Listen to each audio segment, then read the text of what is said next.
Hey guys, what is going on? Balls here. So today we're going to be on Fortnite and I'm going to be telling you guys week 6 season 7 weekly challenges. Now they did actually get leaked. They get leaked every week a little bit early by these little data miners, and they can basically dig out the data to find out the week challenges early, obviously. So before I tell you these, I just want to say when it does go live on Thursday, these might change because Fortnite do like to change them last minute.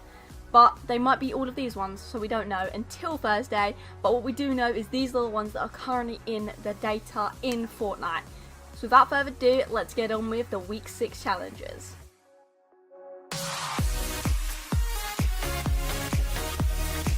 Now this first one is going to be a stage challenge. So the stage ones are basically, they give 3 stages, you complete the first one to unlock the next one, and so on. So the first stage is actually to deal damage with SMGs. Now this is 200 damage, so it's pretty straightforward. You don't actually have to get the elimination. So you could get 50 damage to that opponent, 50 damage to that opponent, 70 to that one, and 30 to the other, and it will still add up to the 200. It's one of those ones, you just have to use the weapon to actually get the damage with it. Nice and simple. So that's stage 1. And then stage 2, it's actually deal 200 damage with assault rifles. Again, assault rifles probably the most used weapon in the game. Everyone, near enough everyone, uses assault rifle. I know some of the pros like to use SMGs, and back in the day we would use a Tommy gun instead of an AR, but we don't have the Tommy gun no more, so the ARs are pretty much the most used guns.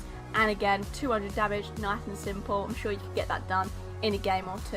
And then finally moving on to stage 3, it's a lot trickier than the first 2 stages. So it's actually to do 200 damage with either grenades, stinkies, or the clean grenades, which I know is not the hardest to do, but it's just the fact that you've got to minus something from your inventory, because I personally don't really carry grenades unless I don't have a sniper or I don't have a submachine gun or bandages, whatever. Then I just pick up the grenades to fill up the slot. But the second I find a sniper or whatever it is, I will lose the grenade straight away. So it's just that kind of, with this stage, you have to get used to kind of picking up all of the different grenades there are and throwing them and spamming them at little builder bases. So all the grenades that they offer are pretty simple to get them with. The stinkies are going to be the hardest, because to do 200 damage to opponents when they only do 10 per go is kind of difficult. So I recommend using the grenades or the clingers over the stinkies, but if you can't find them, then obviously pick up the stinky grenades. Now this brings us on to our second challenge, which is to deal damage to opponents with different weapons in a single game. Now it doesn't actually say how many weapons it is in this one game, but I take it it's probably going to be about 3, I can imagine. So probably AR, shotgun, and then an SMG. That would probably be the most simplest one. I can't imagine them going above 3, that's me personally, because I feel like that would be just kind of difficult for the average players. Like, this isn't a battle pass one, this is just the average one that every single player gets. So I can't really imagine more than 3 being out there for new players, when that would be quite hard. But yeah, that is that challenge. Moving on to challenge number 3, it's to get eliminations in either Lucky Landing or Tilted Towers. So yes, we know it, week 6 is going to be 100 people fall down for Tilted Towers, because I can't imagine many people going to Lucky over Tilted. I mean, I know some people will. I personally will probably just stick with Tilted, because you're guaranteed people no matter what.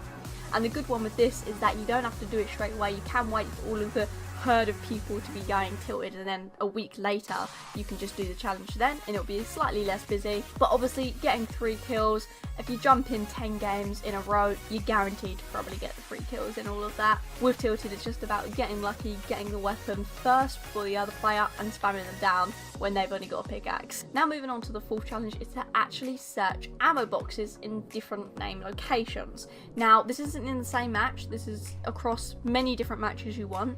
So it's not too hard at all. So you can just go pretty much from Snobby Shores and just kind of go around, and you'll get a few in one game, I can imagine. But yeah, again, it doesn't actually say how many we need to do for this challenge, but what my prediction is it's probably going to be 7. In the past, it's always normally that 7 kind of mark, so that's what I think it will be. But yeah, it's a pretty straightforward challenge that shouldn't take too long whatsoever. It's kind of one of those ones that just happen as you play. And then moving on to challenge 5 is to actually search chili gnomes.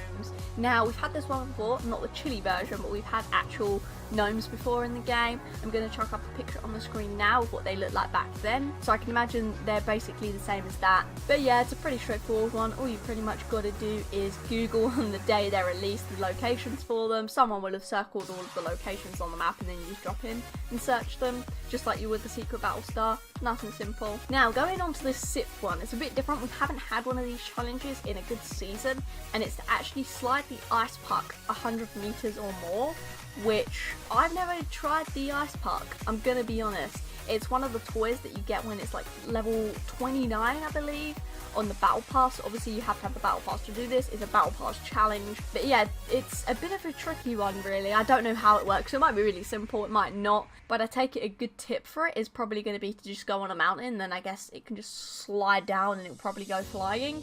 That's what I predict anyway. I don't actually know. I've never used the ice pucks. I didn't even know they were in the game. I'm going to be honest with that one, but that is indeed the challenge number 6. So if you do have the battle pass, then you can get that one done, but bear in mind if you're only level 20 odd, you're not going to be able to do it, so you're going to have to do some of the previous weekly challenges, get to about level 29 on the battle pass before you can do this one. And then going to our final week 7 challenge is going to be one of the stage ones. So this is actually going to be one of the visit this location and this location, and then there's going to be 3 stages of it. So the first one is actually Polar Peak and Tilted Towers in a single match.